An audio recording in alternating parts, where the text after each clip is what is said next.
माननीय सदस्यहरू, राष्ट्रिय सभाको आजको दोस्रो बैठकको कार्यवाही प्रारम्भ हुन्छ। माननीय सदस्यहरू, अब म माननीय कानुन, न्याय तथा संसदीय मामिला मन्त्री डाक्टर शिवामाया तुम्हाम्भेलाई प्रतिनिधि सभाबाट सन्देशसहित प्राप्त नेपालको संविधान दोस्रो संशोधन विधेयक 2077 माथि विचार गरियोस् भन्ने प्रस्ताव पेश गर्न समय उपलब्ध गराउँछु। सरकारले हामीलाई चाहिँ सभामुख मार्फत सरकारलाई आदेश हो र हाम्रो पनि त्यसमा भूमिका हो। हामी पनि सहभागी हुनुपर्छ। सर्वपक्षीय समिति बनाएर हुन्छ कि मान्य हुन्छ? सम्माननीय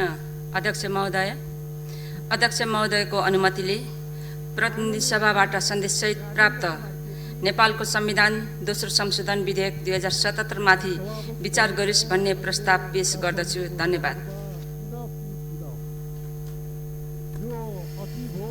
माननीय सदस्यहरू, प्रतिनिधि सभाबाट सन्देशसहित प्राप्त नेपालको संविधान दोस्रो संशोधन विधेयक 2077 माथि विचार गरियोस् भन्ने प्रस्तावमाथिको छलफल प्रारम्भ हुन्छ। यस क्रममा विधेयकको सैद्धान्तिक पक्षमा मात्र छलफल हुने बेहोरा जानकारी गराउँछु। छलफलमा भाग लिन चाहनुहुने माननीय सदस्यहरूले आफ्नो नाम अध्यक्षको डाँससँगै बसेका सचिवालयका कर्मचारीहरूलाई उपलब्ध गराइदिनु हुन अनुरोध गर्दछु। छलफलमा भाग लिने प्रत्येक माननीय सदस्यलाई 5 मिनेटको समय निर्धारण गरेको छु। माननीय वेदराम भुषाल।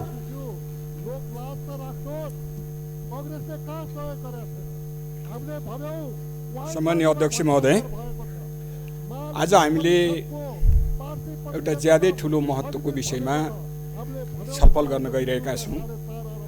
नेपालको संविधानलाई दोस्रो पटक संशोधन गर्नका निम्ति संसदमा प्रस्तुत भएको र प्रतिनिधि सभाबाट हिजो मात्रै पारित भएर सन्देशसहित यस राष्ट्रिय सभामा प्रस्तुत भएको विधेयक 2 लाइनमा लेखिएको छ, तर यसको महत्त्व ज्यादै ठुलो छ भन्ने मलाई लाग्छ।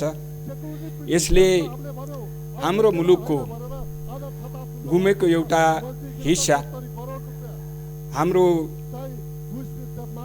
नक्सामा सामेल गर्नका निम्ति, नक्सामा सामेल गरेर जुन प्रकाशित भइसकेको छ त्यसलाई संविधानको अनुसूचीमा राख्नका निम्ति त्यो उद्देश्य राखेर जुन विधेयक प्रस्तुत भएको छ र प्रतिनिधि सभाबाट पारित भएर राष्ट्रिय सभा समक्ष प्रस्तुत भएको छ, हामी त्यसमा छलफल गर्दैछौँ।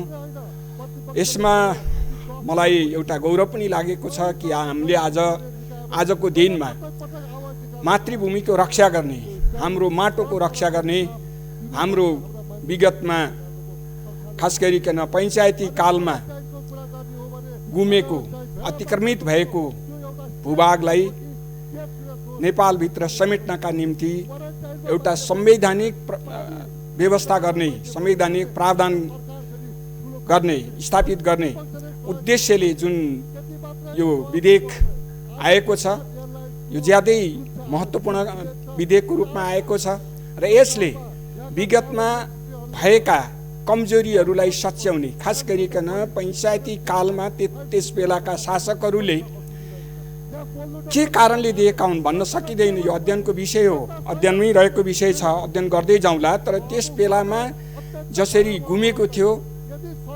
विगतदेखि नै यो विषय गुमेको हाम्रो भूमि फिर्ता लिनुपर्छ भनेर विषय नउठेको होइन, कुरा नउठेको होइन। खास गरिकन 2015 जब भारत र नेपालको बीचमा लिपुलेख क्षेत्रलाई आफ्नो द्विपक्षीय व्यापारको केन्द्रबिन्दु बनाउने गरी जुन समझदारी र सम्झौता भयो, त्यस बेला नेपालमा व्यापक रूपले त्यसको विरुद्धमा आवाजहरू उठेका थिए। ठुलो मात्रामा, ठुलो सङ्ख्यामा हस्ताक्षरहरू पनि भएका थिए। सरकारलाई बुझाइएको थियो र तत्कालको सरकारले एउटा विरोध पत्र भारतीय सरकारलाई बुझाएको पनि थियो।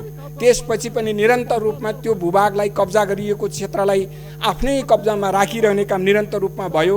पछिल्लो कालमा आएर भारतले जब आफ्नो खालको नक्सा प्रकाशित गर्यो, खास गरिकन काश्मीरलाई आफ्नो क्षेत्रमा गाभेको आफ्नो संविधानबाट त्यो काश्मीरको स्वतन्त्रतालाई मेटाउने गरी निर्णय भएपछि जारी गरिएको नक्सामा नेपालको भाग पनि भारततर्फ परेको भनेर नेपालले विरोध गर्यो, नेपाल सरकारले पनि विरोध गर्यो, नेपाली जनताले पनि विरोध गरे, तर पनि सुनवाई भएन। त्यसपछि त्यस क्षेत्रमा हाम्रो भूभागभित्र पर्ने क्षेत्रमा बाटो बनाएर जब उद्घाटन गरियो, त्यसपछि पनि फेरि निरन्तर रूपमा विरोध भइरहेको थियो र सरकारलाई खास गरिकन आम जनताको तर्फबाट र विभिन्न राजनीतिक दलहरूको तर्फबाट अझ विशेष गरेर नेकपाको तर्फबाट नेकपाको केन्द्रीय कमिटीले निर्णय नै गरेर यो भूमि फिर्ता गर्नका निम्ति नेपाल सरकारले पहल गर्नुपर्दछ र नक्सा हाम्रो भूमि हाम्रो नक्साभित्र सामेल गरेर नक्सा प्रकाशन गर्नुपर्दछ भनेर निर्णय गरिसकेपछि यो पार्टीको निर्णय अनुसार नै सरकारले आफ्ना कदमहरू अगाडि बढायो र पछिल्लो समयमा नीति तथा कार्यक्रम प्रस्तुत गर्दाखेरि सरकारले जसरी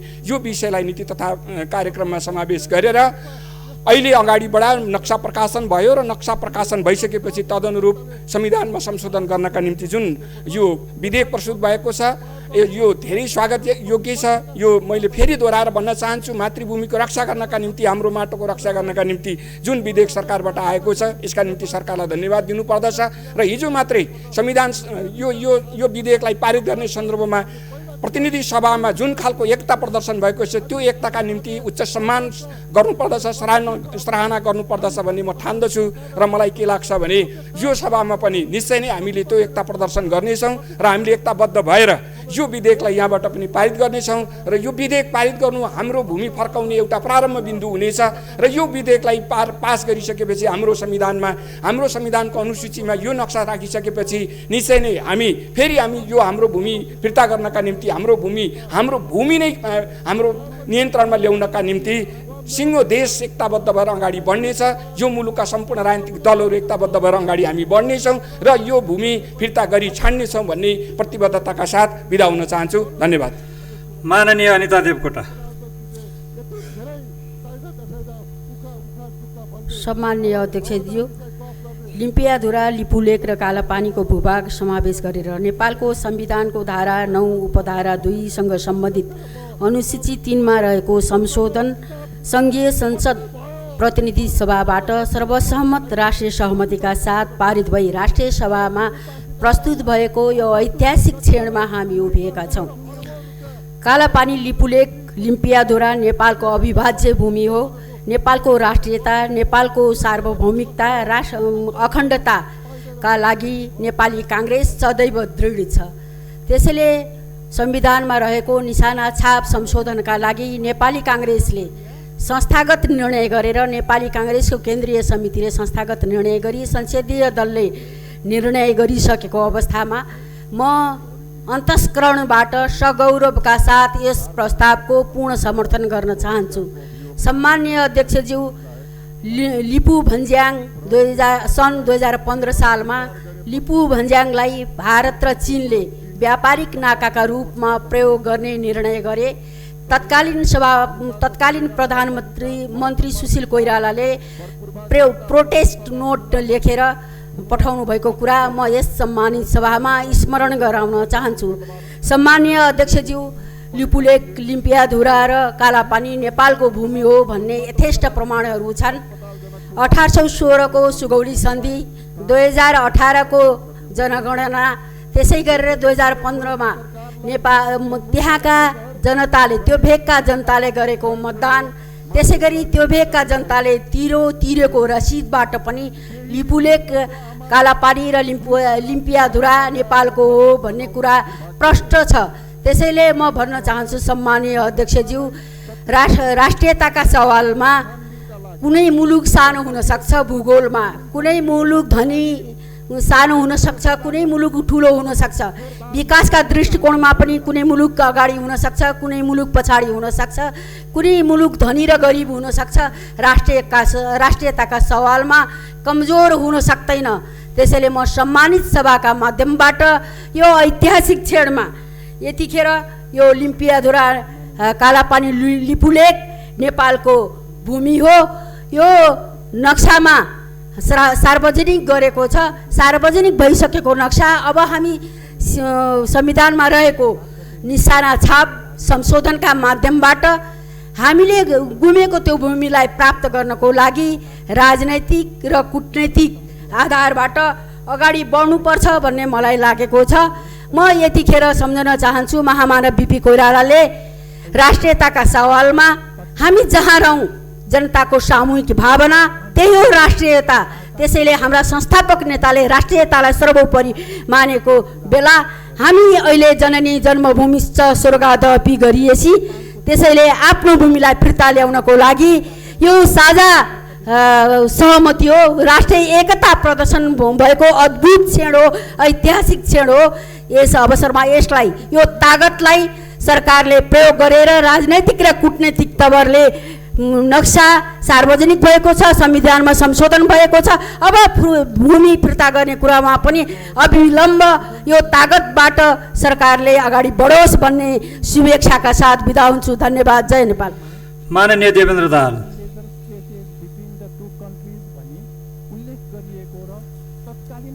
सम्माननीय अध्यक्षज्यू, आज हामी एउटा गौरवबोधका साथ यहाँ बोल्न गइरहेका छौँ।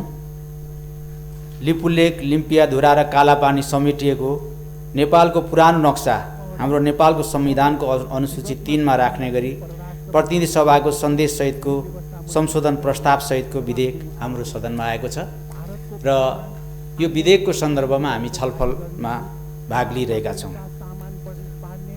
राष्ट्रियताको सवालमा नेपालीहरू कसरी एकजुट हुन्छन् भन्ने यो एउटा उदाहरणको रूपमा प्रतिनिधि सभामा अभिव्यक्त भइसकेको छ। त्यसकारण यो हाम्रो राष्ट्रिय सभामा पनि यो स्वाभाविक रूपले यो एकता प्रदर्शन हुने नै छ, हुने सङ्केत लगभग देखा परिसकेको छ। जब प्रतिनिधि सभाबाट यो प्रस्ताव सर्वसम्मतिले पारित भयो, यस कुराले हिजैदेखि हाम्रो मुलुकमा देशव्यापी उत्साहको वातावरण बनेको छ। यस सवालमा आम नेपाली जनताहरूको प्रतिनिधित्व गर्ने राजनीतिक दलहरू एकै ठाउँमा आएर समर्थन गरी सर्वसम्मतिले पारित गर्ने विषय आफैमा एउटा गौरवपूर्ण र ऐतिहासिक परिघटना हो भन्ने मलाई लाग्छ। सम्माननीय अध्यक्षज्यू, अहिले देशमा जुन अभूतपूर्व एकता देखिएको छ, यस कुराले उक्त भूमिबाट भारतीय सेना फिर्ता गर्न र नेपाली भूमि समेत फिर्ता ल्याउनको लागि ठुलो बल प्रदान गर्नेछ भन्ने मलाई लागेको छ। हामीलाई विश्वास छ हामीले सफलता प्राप्त गर्नेछौँ। उहिले नेपालमा भौगोलिक नक्सा नेपालमा छापिँदैन थियो। यस्तो अवस्थामा भारतीयहरूले त्यहाँका शासकहरूको इसारामा चलाखीपूर्ण ढङ्गले नक्सामा चुच्चो हटाउने काम गरे। यसरी 2032 सालसम्म नक्सामा रहेको चुच्चो एकाएक गायब भयो। भारतीय सेनाहरू त तत्कालीन राजा महेन्द्रसँग समझदारी गरी सेल्टरको रूपमा त्यहाँ बसेकै थिए। वास्तवमा त्यो हाम्रै भूमि थियो। यसरी भारतीयहरूले कब्जा गरेका हुन्। तर यस्तो गम्भीर विषयमा हाम्रो निशाना चिन्हबाट नक्साको लिपुलेक, लिम्पियाधुरा र कालापानी समेटेको भाग कसरी हट्यो, यो आश्चर्यको विषय भएको छ। यसको खोजी गरिनुपर्दछ। हाम्रो बिचमा एउटा भएको राष्ट्रिय एकताले यो खोज्न सजिलो भएको छ भन्ने मलाई लाग्छ। त्यसलाई खोजी कसरी गर्ने? खोजी गर्ने आधारको रूपमा हाम्रा पुराना दस्तावेजहरू त हामीसँग छँदैछन्। ती हाम्रा बलिया आधारहरू हुन्। ती आधारहरूको बारेमा यहाँ धेरै चर्चा गर्न सम्भव पनि छैन, अहिले समय पनि छैन। तर हामीसँग त्यस्ता आधारहरू थुप्रै छन्। हामीले भूगोल त क्लेम गरिसकेका छौँ। यो भूगोल कसको हो भनेर हामीले कसरी पत्ता लगाउने? हामीसँग अरू पनि उपायहरू हुन सक्छन्। जस्तै सम्पदाको आधारमा, यसमा सम्पदा भन्नाले प्राकृतिक सम्पदा, खोला नाला, जडीबुटी, वनस्पति आदि पर्दछन्। ज्ञान सम्पदा, संस्कार, परम्परा आदि पर्दछन् र मानव निर्मित सम्पदा, मठ मन्दिर आदि पर्दछन्। यसको उपभोग, यी विभिन्न सम्पदाहरूलाई मानव जीवनमा उपभोग गर्ने प्राचीन पद्धतिलाई अध्ययन गरेर पनि हामी भूगोल कसको भनेर पत्ता लगाउन सक्छौँ। हाम्रा परम्पराहरू छन्, आफ्नै खालका नेपाली परम्पराहरू छन्। ती परम्पराहरूलाई, ती प्राकृतिक परम्पराहरू भए हाम्रो जीवनमा तिनीहरूलाई कसरी उपयोग गरिएको छ त्यसबाट पनि पत्ता लाग्न सक्छ। त्यसकारण हामीले अध्ययन टोलीहरू निर्माण गरेर यस्ता कुराहरू पत्ता लगाउँदै जानुपर्छ।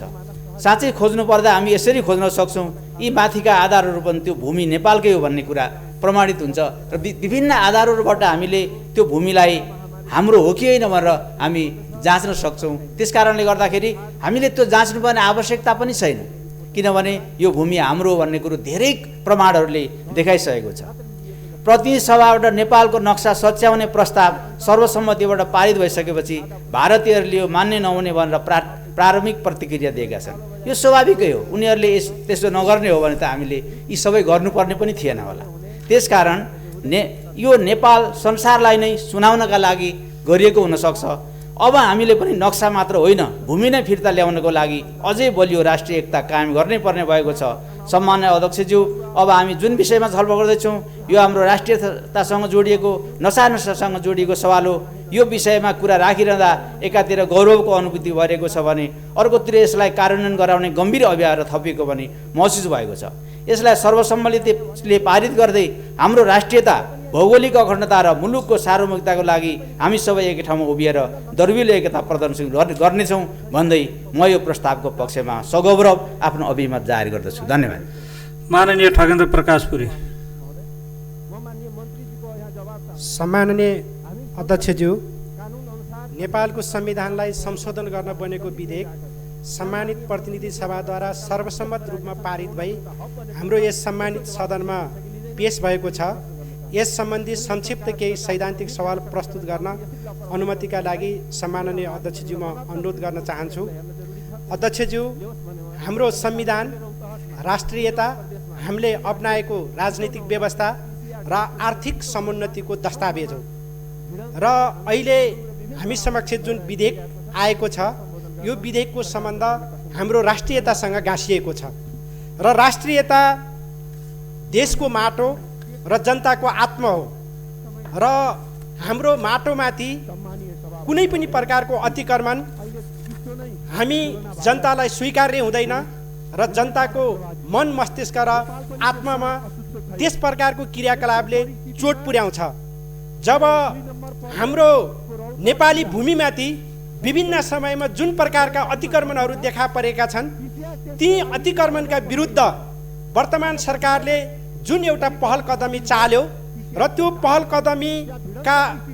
कदमी स्वरूप लिपुलेक, लिम्पियाधुरा र कालापानी समेतलाई समेटेर नेपालको नक्सा प्रकाशित भयो र हाम्रो संविधानको धारा 9 को उपधारा 2 मा 2 को अनुसूची 3 मा नेपालको निशान छापको व्यवस्था गरिएको छ र त्यो निशान छापमा रहेको नेपालको नक्सालाई अहिले नेपालको राष्ट्रियता, नेपाली जनताको आत्मालाई बोक्ने गरेर जुन नेपाल सरकारले नक्सा चाहिँ प्रकाशन गर्यो त्यो प्रकाशित नक्सालाई त्यो निशान छापमा एउटा संवैधानिक रूपले अगाडि बढाउनका निम्ति यो विधेयक आयो र त्यसकारण यो विधेयकले हाम्रो राष्ट्रियता, हाम्रो अन्तरात्मा र हाम्रो मुटुको ढुकढुकीलाई बोकेको छ।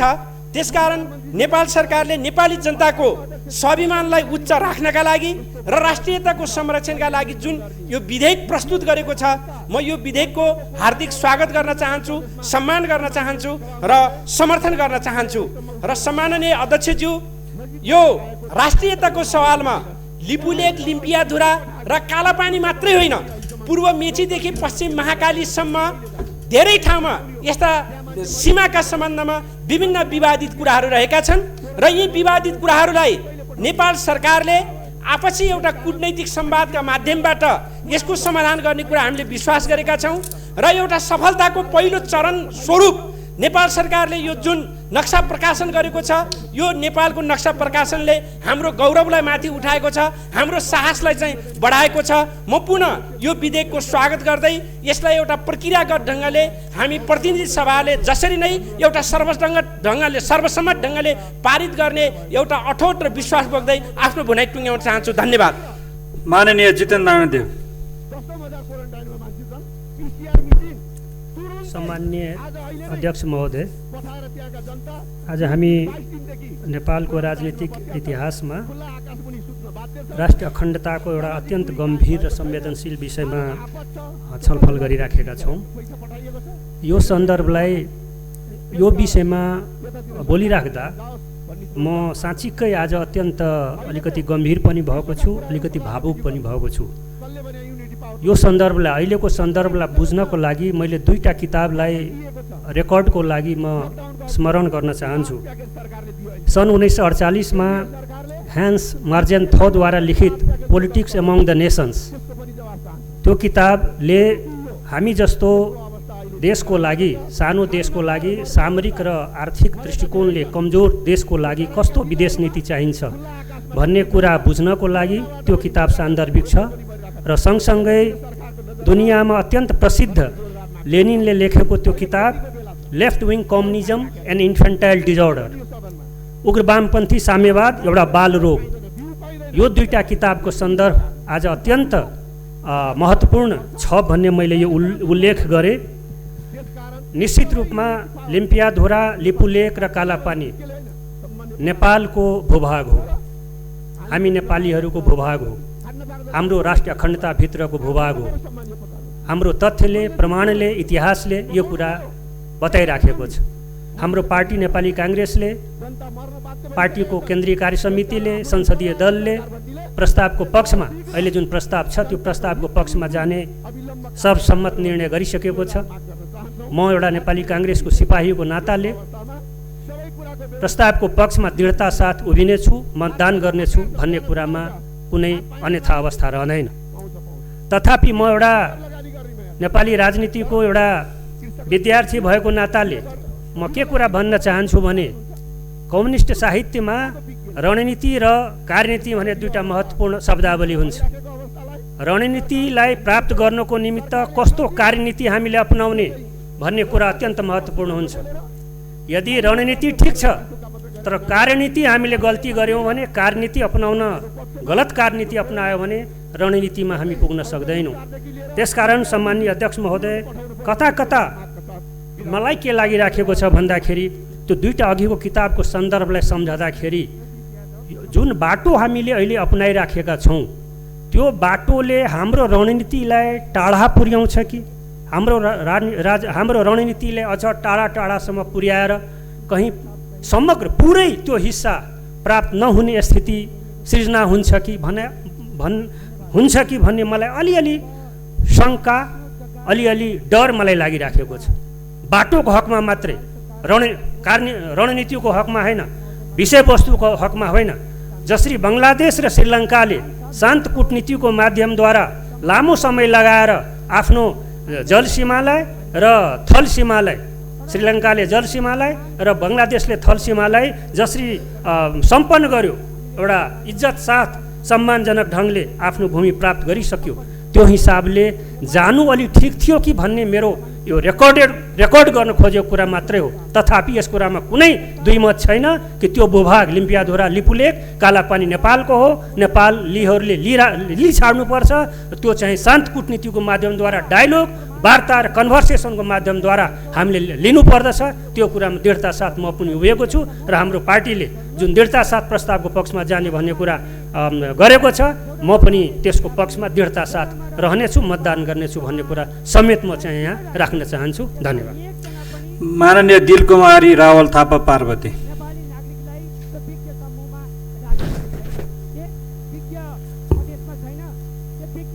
सम्माननीय अध्यक्ष महोदय, नेपाल सरकारले संविधानको धारा 9 उपधारा 2 बमोजिम अनुसूची 3 को नेपालको निशान छापमा हाल नेपाल सरकारले जारी गरेको नयाँ नक्सा अनुसार हुने गरी नेपालको संविधान दोस्रो संशोधन विधेयक 2077 ल्याएको छ। यो ऐतिहासिक र महत्त्वपूर्ण कार्यको निम्ति नेपाल सरकार, सम्माननीय प्रधानमन्त्रीज्यू, सम्बन्धित मन्त्रीज्यू प्रति आभारसहित हार्दिक धन्यवाद ज्ञापन गर्न चाहन्छु। नेपाल सरकारद्वारा प्रस्तुत यो विधेयकको स्वागत र पूर्ण समर्थन गर्दछु। स्वाधीन र गौरवपूर्ण वीरताको इतिहास निर्माण गरेको वीर नेपालीका कारण नेपाल कहिल्यै कोही कसैको पराधीन र उपनिवेश बन्नु परेन, रहनु परेन। आफ्नै वीरतापूर्ण गौरव र पौरखका कारण गरिबिलो इतिहास निर्माण गरेको वीर नेपालीका सन्तान हामी। पुर्खाहरूको इमान र पौरखका कारण हाम्रो स्वाभिमान सर्वोच्च शिखर सगरमाथा जस्तै उच्च छ, रहिरहनेछ भन्नेमा म पूर्ण विश्वस्त छु। पूर्वमा टिस्टा र पश्चिममा काँगडासम्म फैलिएको नेपाली भूमि सन् 1816 भएको सुगौली सन्धिले नेपाली भूमिलाई खुम्च्यायो। सोही सन्धिका आधारमा पनि नेपालको पश्चिम सिमाना महाकाली, काली नदी पूर्वको भूभाग नेपालको हो भन्ने ऐतिहासिक तथ्य र प्रमाण रहँदै पनि छिमेकी देश भारतको हेपा र मिचा व्यवहार र प्रवृत्तिले नेपाली भूमि कालापानी, लिपुलेक, लिम्पियाधुरा भारतद्वारा अतिक्रमित गरियो। विभिन्न समयमा नेपाल सरकारले आफ्नो अतिक्रमी भूमि फिर्ता ल्याउन शालीनता र मित्रतापूर्वक गरिएको आग्रह र अनुरोधलाई अस्वीकार गर्दै उक्त नेपाली भूमिमा भारतीय सेना राख्ने, स्थायी संरचना बनाउने कार्य गरेर नेपाली स्वाभिमान, स्वाधीनता, राष्ट्रियता र भौगोलिक अखण्डतामाथिको ठाडो हस्तक्षेप गर्ने कार्य नेपाली जनता, नेपाल सरकारलाई स्वीकार्य विषय होइन। यो हुनै सक्दैन। सम्माननीय अध्यक्ष महोदय, हामीले पढ्दा पनि बुझो र चुचो नभएकै नेपालको नक्सा पढाइयो र बनाइयो। आज यो ऐतिहासिक महत्त्वपूर्ण विषयमा जनप्रतिनिधिमूलक संस्था संसदमा छलफल भइरहँदा यो नक्सा कहिले कसको पालामा के कारणले चुचो हटाएर बुचो बनाइयो। सत्य तथ्य कुरा बाहिर ल्याउन स्वाभिमानी देशभक्त नेपाली जनतालाई जानकारी दिन पनि म सम्माननीय अध्यक्षज्यू मार्फत नेपाल सरकारसँग जोरदार माग गर्छु। हामी सबैले सुन्दै आएको एउटा नेपाली कथा प्रसङ्ग म यहाँ जोड्न चाहन्छु। एउटा बिरालोले मुसाहरूलाई धेरै दुःख दियो, एक गरी मानेर खान थाल्यो। यो समस्या समाधान गर्न मुसाहरूले सल्लाह गरे। अब बिरालोको घाँटीमा घन्टी बाँध्नु का लागि सल्लाह गरे र हामी जोग्यौँ भने, तर सल्लाह पनि भयो, सहमति पनि भयो, तर बिरालोको घाँटीमा घट्नी कसले बाँच्ने भन्ने आँट कसैको भएन। फलस्वरूप बिरालोले छानी छानी रोजी रोजी मुसा मारे। यो लोककथाको याद आज भोलि मलाई आइरहेछ। भन्न र बोल्न धेरै सजिलो हुन्छ। हामीले बोलेका पनि सुनेका छौँ, बोलेका पनि सुनेका छौँ, तर सबै पार्टी सबै नेताहरू कुनै न कुनै समयमा यो मुलुकको शासन सत्ताको जिम्मेवारीमा रहनुभयो, पुग्नुभयो। तर वर्तमान सरकार जो जनताका अपार जनमत र विश्वासबाट निर्माण भएको सरकारले आँट गरेको छ, हिम्मत गरेको छ। यो राष्ट्रिय एकताका साथ अतिक्रमित भूमि फिर्ता गर्ने उद्देश्यका साथ यो विधेयक प्रस्तुत भएको छ। म हार्दिक धन्यवाद दिन चाहन्छु। यो महत्त्वपूर्ण कार्यका निम्ति म सरकारप्रति आभार प्रकट गर्न चाहन्छु। नेपाल कम्युनिस्ट पार्टी, नेपाली काङ्ग्रेस, राष्ट्रिय जनता पार्टी, सङ्घीय समाजवादी फोरम लगायत सबैप्रति म हार्दिक धन्यवाद ज्ञापन गर्न चाहन्छु। सार्वभौमता, राष्ट्रिय अखण्डताको यो विषय ठुलो र सानो भन्ने हुँदैन। हाम्रो अखण्डता, हाम्रो स्वाभिमान, हाम्रो आफ्नो देशको भूमि मुटुभन्दा प्यारो हुन्छ। हामी किमार्थ छोड्न सक्दैनौँ। यो कुरा हाम्रो मित्र राष्ट्रले बुझ्न जरुरी छ। हामी नेपाली सरल र सोझा पनि छौँ, मित्रमाथि विश्वास पनि गर्छौँ। हाम्रो विश्वासमाथि घात नहोस् भन्ने हाम्रो अभिलाषा हो। यो कुरा पनि हाम्रा मित्रहरूले बुझ्न जरुरी छ। हाम्रो राष्ट्रिय हितलाई कसरी जगेर्ना गर्ने, मुलुकको भूभागको संरक्षण कसरी गर्ने, वर्तमान जननिर्वाचित सरकार सचेत छ, दृढ कल्पित छ। यसै गरी सङ्घीय संसदका दुवै सदनका एकमना छ, एकताबद्ध छ, सँगै अघि बढिरहेको छ। कुनै विमति छैन। यो अवसरमा यो राष्ट्रिय गौरवको अवसर पनि हो। यस अवसरमा म सबै न्यायप्रेमी नेपाली जनतालाई हार्दिक बधाई ज्ञापन गर्न चाहन्छु। सम्माननीय अध्यक्ष महोदय, यो ऐतिहासिक र महत्त्वपूर्ण कार्यभार र जिम्मेवारीका निम्ति सबै जुट्न, सबै उठ्न, स्वाभिमानी देशभक्तहरूलाई आग्रह गर्न चाहन्छु। सत्ता र विपक्षभन्दा माथि उठेर एकताबद्ध भई सीमा समस्या, अब लिपुलेखधुरा, लिपुलेख, कालापानी मात्रै होइन, देशका विभिन्न ठाउँमा रहेका सीमा समस्याहरू अब सधैँको लागि समाधान गर्नका लागि दृढ सङ्कल्पका साथ अगाडि बढ्न सम्माननीय अध्यक्षज्यू मार्फत म नेपाल सरकारलाई आग्रह गर्न चाहन्छु र यो विधेयकको पूर्ण समर्थन गर्छु। धन्यवाद। माननीय कोमल ओली।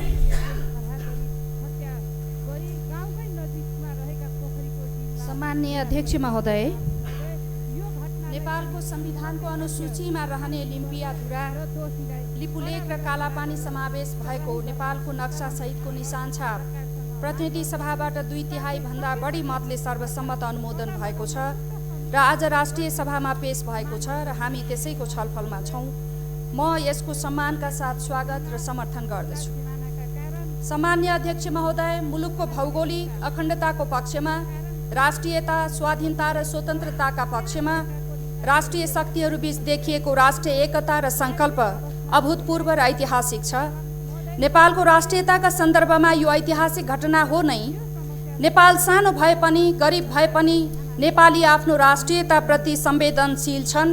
आफ्नो माटो र मुटुलाई समान ठान्ने नेपालीहरू गरिब भएर बाँच्लान्, रोगी भएर बाँच्न सक्लान्, तर मातृभूमिको 1 इन्च भूमि छोड्न सक्दैनन् भन्ने ज्वलन्त उदाहरण पनि हो। सम्माननीय अध्यक्ष महोदय, मैले स्कुलमा पढ्दा यो नक्सा कोर्न र पढ्न पाइनँ, दुःख लागेको छ। तर नेपालको इतिहासको एउटा निर्णायक कालखण्डमा जसरी म आज उभिन पाएँ गौरव महसुस भइरहेको छ। यो ऐतिहासिक कालखण्डमा म र मेरो यो पुस्ताले जसरी निर्णायक भूमिका निर्वाह गर्यो इतिहासले सम्झनेछ। अब हाम्रा लाखौँ लाख बालबालिकाले नेपाल आमाको पूर्ण रूप पढ्न पाउनेछन्। आगामी पुस्ताले नक्सामा देशभक्तिको रङ्ग भर्न पाउने भएका छन्। सम्माननीय अध्यक्ष महोदय, we don't have any territory ambition. हाम्रो कुनै अरू मुलुकमाथिको भूमिको एम्बिसन छैन। हाम्रो देश स्वाभाविक सीमालाई अंकित गर्न चाहन्छ। सुगौली सन्धि त्यो सन्धि हो जसले नेपालको 1/3 भूमि छिन्यो। सुगौली सन्धिका कारणले नेपालले 1/3 भूमि गुमाउनु पर्दा कति चोट पर्यो होला हामीलाई। त्यसपछि ब्रिटिसले डिक्टेट गरेको सीमा हामीले स्वीकार गरेको हो। यो सीमा, यो नक्सा ब्रिटिसले डिक्टेट गरेको र हामीले स्वीकार गरेको सीमा फेरि पनि भाँच्न मिल्छ त? मिच्न मिल्छ त? भएन नि मित्रहरू, हुँदै भएन। सम्मान्य अध्यक्ष महोदय, अहिलेसम्म कसैले पनि गर्न नसकेको, कसैले नसुनेको, मान्छेले सपना नदेखेको, यस्तो भए के हुन्थ्यो भन्ने कल्पना पनि नगरेको ऐतिहासिक काम यो सरकारले गरेको छ। यसको नेतृत्व, अगुवाई, त्यो साहस केपी ओलीकै हो। प्रधानमन्त्रीको बढाई चढाई गर्न खोजेको होइन, देवत्वकरण गर्न खोजेको पनि होइन। राम्रो काम गरेकोलाई सम्मान गर्नुपर्छ र भन्न सक्नुपर्छ भन्ने मेरो मान्यता हो। सम्मान्य अध्यक्ष महोदय, हिजो मित्र राष्ट्र भारतबाट नेपालले वार्ताको उल्लङ्घन गरेको प्रतिक्रिया आयो। वार्ताको वातावरण कसले उल्लङ्घन गरेको हो त?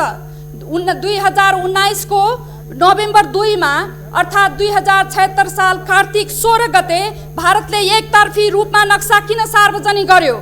जबकि नेपालका प्रधानमन्त्री मनमोहन अधिकारीदेखि लिएर हरेक प्रधानमन्त्रीले यो विषयमा वार्ताबाट समस्या समाधान गरौँ भन्नुभएको थियो। हरेक प्रधानमन्त्रीको भिजिट पछिको जोइन्ट स्टेटमेन्टमा यो कुरा आएको थियो।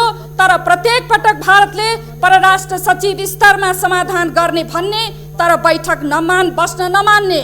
के हो त यो इन्टेन्सन? 20-25 वर्षदेखि त्यही कुरा पटक पटक दोहोर्याउने। नक्सा एकतर्फी सार्वजनिक गर्ने, नक्सा सार्वजनिक गरे पनि हाम्रो सरकारले अब्जेक्सन गरेन, वार्ताबाटै समाधान गरौँला भनेर बसेको थियो। त्यसलाई पनि इग्नोर गरेर 6 महिनापछि बाटो उद्घाटन गर्ने। त्यसकारण उल्लङ्घन गरेको मित्र भारतले नै हो। यो कुरा भारत सरकारसँग सरकारले राख्नुपर्छ भन्ने मेरो मान्यता छ। सम्मान्य अध्यक्ष महोदय, अर्को कुरा, अब राष्ट्रिय स्वाभिमानलाई बचाउनलाई हामीले आत्मनिर्भरताको आन्दोलन पनि सँगसँगै चलाउनु पर्छ। आत्मनिर्भरताको आन्दोलन पनि यो आत्मनिर्भरताको आन्दोलन सँगसँगै यदि हामीले चलायौँ भने मात्र हामीले चुनौतीलाई सामना गर्न सक्छौँ। होइन भने नेपालको भूमि फिर्ता ल्याउने मात्र होइन, यसका साथै प्रत्येक नागरिकले आत्मनिर्भरताको आन्दोलनलाई इगोको रूपमा लिनुपर्छ। होइन भने यो मजाक मात्र पनि हुनेछ। हाम्रो दैनिक उपभोग्य वस्तुहरू नेपालमै उत्पादन गर्छौँ भन्ने एउटा राष्ट्रिय सङ्कल्पको आवश्यकता छ।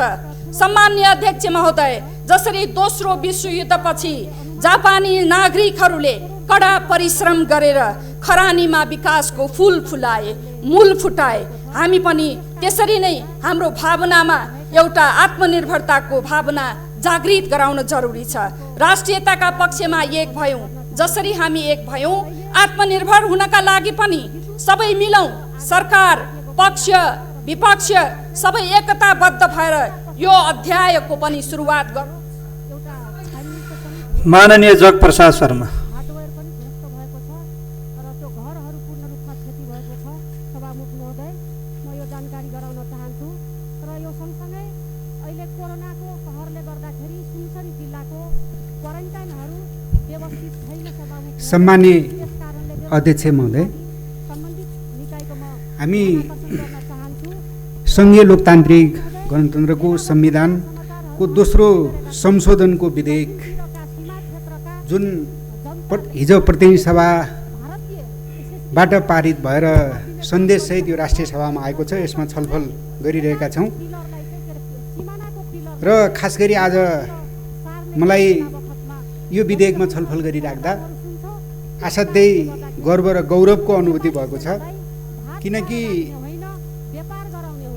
झन्डै 5 दशक 6 दशक अगाडिदेखि हराएको नेपालको कतिपय भूभाग समेटेर अहिलेको वर्तमान सरकारले जुन नक्सा सार्वजनिक गरेको छ, यसको संविधानमा निशाना छापसहित यो संशोधन गर्ने विधेयक अगाडि सारेको छ। सारा सिङ्गो नेपालीहरूका निम्ति गर्व र गौरवको विषय योभन्दा अर्को हुनसक्छ भन्ने कुरा मलाई लाग्दैन। अध्यक्ष महोदय, यतिखेर जसरी एउटा अभूतपूर्व राष्ट्रिय एकता देखा परेको छ, यो नेपालको इतिहासमा विरलै देखा पर्ने प्रकारको एउटा परिघटनामा आफूलाई अनुभूति भइरहेको छ। र खास गरी अहिले आन्तरिक र बाह्य हिसाबले जुन ढङ्गले राष्ट्र, देश यो कोरोना आदि इत्यादि सबैले एउटा सङ्कटबाट गुज्रिराखेको अवस्थामा सिङ्गो राष्ट्रमा जुन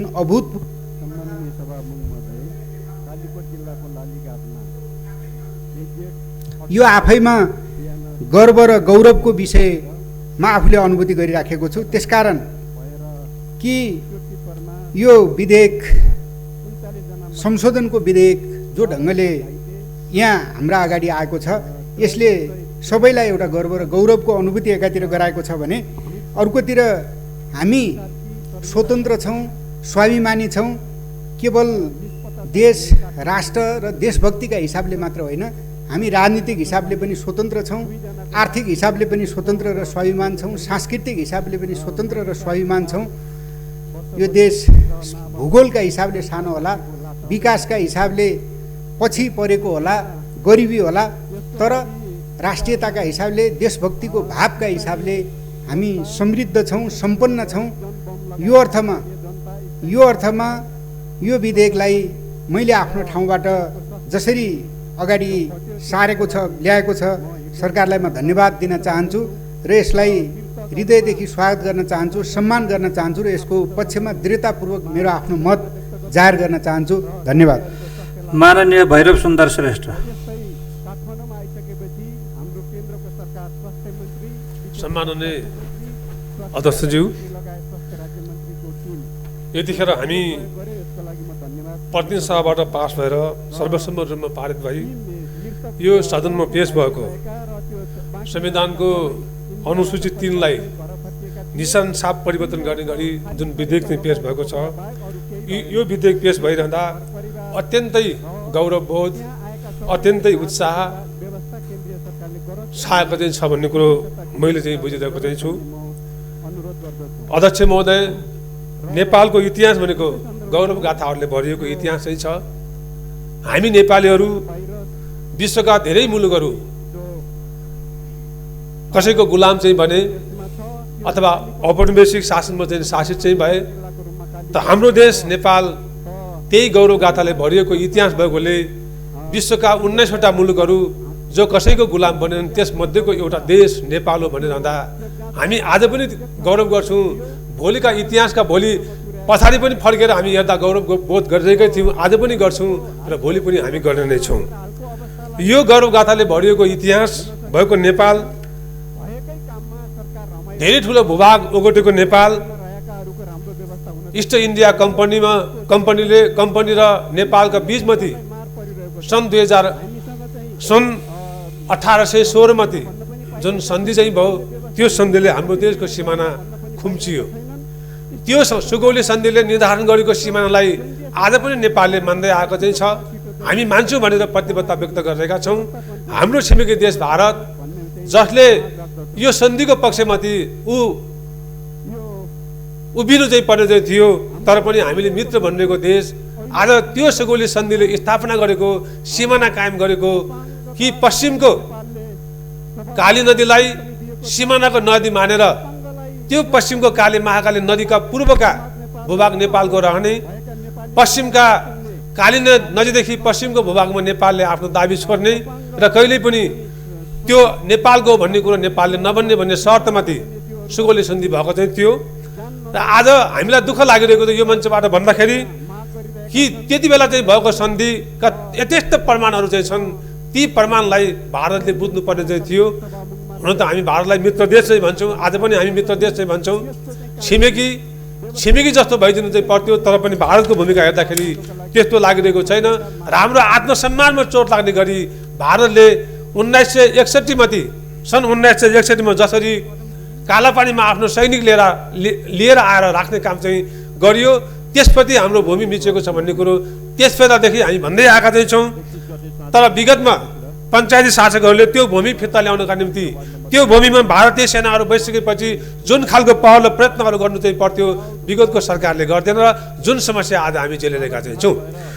विगतको त्यो कमजोरीको फाइदा उठाएर विगतमा नेपालमा राजनीतिक स्थायित्व थिएन, त्यो राजनीतिक स्थायित्व नभएका कारणले भारतले हामीसँगबाट धेरै अवसर चाहिँ लियो।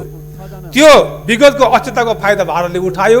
तर आज हामी भनिरहेका छौँ नेपालमा स्थायित्व भएको छ, राजनीतिक स्थायित्व काम भएको छ, नेपाल र समृद्धिको यात्रामा अगाडि बढेको छ र नेपालमा एउटा लोकतान्त्रिक गणतन्त्र स्थापना भइसकेको छ। यसले गर्दा नेपालीहरू आज आफ्नो देशको सार्वभौमिकता जोगाउनका निम्ति तत्पर छन्, आफ्नो स्वाभिमान जोगाउनलाई तत्पर छन् र सार्वभौमिकता रक्षा गर्न जानेका छन् भन्ने कुरो भारतले बुझ्नुपर्ने थियो। तर आज भारत भन्दैछ हामीले भारतलाई धेरैपल्ट भनिसकेका छौँ कि त्यो चाहिँ सुगौली सन्धि अनुसारको सिमाना कायम गर्ने निम्ति भारत सदैव तत्पर होस्, हामी चाहिँ वार्ता गर्न तयार छौँ भन्ने कुरो अहिलेको वर्तमान सरकारले भन्दै आएको चाहिँ छ।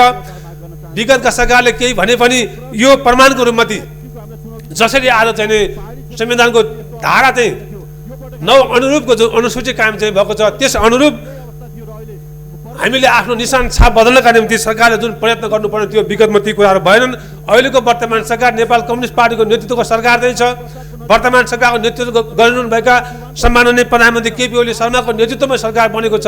यो सरकारले अत्यन्तै अहम महत्त्व चाहिँ राख्ने विषयलाई अघि सारेर संविधान संशोधनको निम्ति प्रतिनिधि सहमति प्रस्ताव चाहिँ लिएर आएर त्यहाँबाट 2/3 बहुमतका साथ सर्वसम्मत ढङ्गले त्यो विधेयक चाहिँ पास भएर आज यो सदनमा आएको छ। र म यो सदनको आइरहेको यो विधेयकलाई पूर्ण समर्थन चाहिँ गर्दै वर्तमान सरकारको नेतृत्व गर्नुभएका केपी शर्मा ओली प्रधानमन्त्रीज्यूलाई हार्दिक हार्दिक धन्यवाद चाहिँ दिन चाहन्छु। र म भारतलाई यही भन्न चाहन्छु कि जुन नेपालले वार्ताका निम्ति धेरै प्रयास गरेको छ, धेरै चिठी लेखिसकेको छ, तर पनि भारत अहिलेसम्म अनुत्सुक भएको चाहिँ छ। त्यो अनुत्सुक नहोस् अथवा भारतले इच्छा जाहेर गरेर यी समस्याहरू समाधान गर्ने निम्ति जसरी पाकिस्तानको चाहिँ आफ्नो सिमानाको बारेमा भारतले वार्ता गर्न तत्पर। माननीय मृगेन्द्र कुमार सिंह यादव।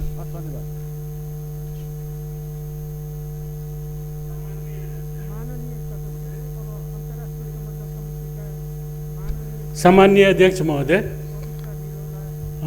ये जो प्रस्तुत विधेयक संविधान संशोधन को अनुसूची 3 जो प्रस्तुत भएछ त्यसैमा हामी छलफल गरिरहेछौँ। भर्खरै हिजो मात्रै प्रतिनिधि सभाबाट सर्वसम्मतिले पास भएर यहाँ प्रस्तुत भएको छ।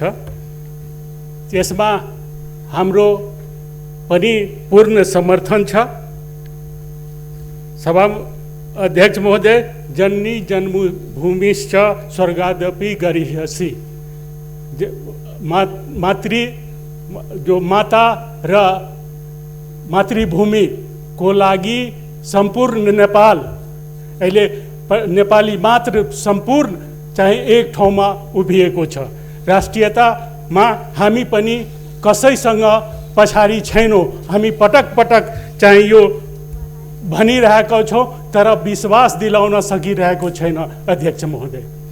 अहिले पनि विभिन्न केही दिनदेखि विभिन्न सञ्चार माध्यममा विभिन्न सामाजिक सञ्जालमा हामी माथि शङ्काको दृष्टिले सधैँ हेरियो, तर हामी एकदम राष्ट्रको लागि सधैँ भनेको छु, मधेसी जनता सधैँ यो यति ठुलो खुला सिमानामा बढी बसोबास मधेसी जनताको नै हो।